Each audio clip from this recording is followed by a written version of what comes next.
আব্বু, আমার মাটির ব্যাংকে বেশ কিছু টাকা আর কয়েন জমানো আছে। আমার তো সময় কম, তাই তুমি না হয় আমাকে একটা লাল ঘুড়ি আর পার্কে নিয়ে ঘুরিয়ে এনো। প্রয়োজনে তোমার একদিনের বেতন আমি মাটির ব্যাংকে গোছানো টাকা আর কয়েন দিয়ে শোধ করব। সত্যি বাসায় বসে থাকতে থাকতে দমটা আমার একদম বন্ধ হয়ে আসছে। আম্মু ফ্রাইডেতেও পার্টিতে যায়, আর তুমি সারাদিন জামা কাপড় ধোয়ার কাজ করো, তাই ইচ্ছা সত্ত্বেও আর বলার সাহস পাই না। আমার সাধ্য থাকলে আমি আম্মু আর তোমার একটা দিন কিনে নিতাম, যে দিনটা অন্তত তোমরা দুজন শুধু আমাকে দিতে। আমরা দুজনে এতটাই ব্যস্ত যে নিজেদের একটি মাত্র সন্তানকে এতটুকু সময় দিতে পারি না, তার কোনো শখ আহ্লাদ পূরণ করতে পারি না। আমার অফিসে বিদেশ থেকে লোক এসেছে, আগামী 4টা দিন আমি দম ফেলার সুযোগ পাবো না।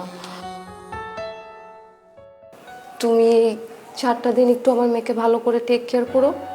আমি প্রমিস করছি বাকি দিনগুলো আমি দেখে রাখবো ওকে। তোমার এই কথাটি শুনে মনে হলো আজ থেকে তুমি আমার মেয়ের প্রকৃত মা। প্রতিটি সন্তানের জন্যই মায়ের বুকে ভালোবাসা জমা থাকে, কিন্তু পেশাদারিত্বের কারণে আমরা হয়তো সেটা সঠিকভাবে বহিঃপ্রকাশ করতে পারি না। বিশেষ করে আমার মতো মায়েরা যারা কর্পোরেট লেভেলে কাজ করে, তাদের সবার অবস্থা হয়তো একই। Sales target fill up, promotion, level maintain করতে গিয়ে কিন্তু আমরা সময়ের হাতে বন্দী হয়ে যাই। তারপরেও আজ থেকে আমাদের দুজনের কাজ হলো আমাদের একমাত্র মেয়েটার মুখে হাসি ফোটানো। সাব্বির সাহেব, বারবার মেয়ের অজুহাত দিয়ে আপনি আমাকে ইমোশনাল ব্ল্যাকমেইল করবেন না প্লিজ। আমি আপনাকে ইমোশনাল ব্ল্যাকমেইল করি স্যার? আপনার তো কি প্রতিদিন মেয়ের দোহাই দেন। আচ্ছা একটা কথা বলেন তো, মেয়ের দোহাই দিয়ে আপনি অন্য কথা দেন না তো? মানে অন্য কোনো নারীর প্রতি আসক্তি, পরকীয়া? সরি স্যার, আমি তেমন মানুষ না স্যার। না হলে ভালো, এই ফাইলটা নিয়ে যান, তাড়াতাড়ি রেডি করে নিয়ে আসুন, ইটস ইম্পর্টেন্ট। G sir. আমার আম্মুকে একটা ফোন করো তো। তোমার মা অফিসের কাজে ব্যস্ত আছে, তুমি সরো, আমি কাজ করতেছি, সরো। কই তুমি কাজ করছো? ওরে বাবা রে বাবা, সারাদিন যখন কাজ করি তখন তোমাকে চোখে পড়ে না। আমি একটা কিছু করতে নিলেই তোমাকে গা ঝুললে জায়গা, তাই না?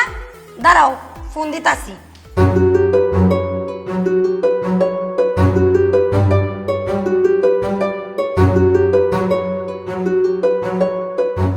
কাটতে দিছে, তার মানে তোমার মা এখন মহা ব্যস্ত। তাহলে আমার বাবাকে একটু ফোন করো না, আমার না একা একা থাকতে একদম ভালো লাগছে না। ওরে বাবা রে বাবা, তোমার বাবা তো মহা ব্যস্ত মানুষ, তারে ফোন দিয়ে কি আমি ধমক খামু? তুমি যাও তো যাও, রুমে গিয়ে টিভি দেখো আর নাইলে ছবি আঁকো, যাও। তুমিও একটু চলো না আমার সাথে, আমার না একা একা থাকতে একটু ভালো লাগছে না, চলো না। এই বেরি, এই আমারে অর্ডার করার সাহস কই পাস? একটা চর মাইরা দাঁত সব ফালাই দিমু, বেয়াদব কোথাকার। যা কইছি জানতে, টিকটক করতাছি। ঠিক আছে, আব্বু আম্মু আসলে তোমার এই ব্যবহারের কথা আমি সব বলে দেবো। একেবারে গলা টিপা মাইরা ফেলমু। আমার নামে আর কোনো কথা লাগাবি? না, লাগাবি আমার নামে আর কোনো কথা? কাউকে কিছু বলবো না। সবাই যে সবার মতো মহাব্যস্ত।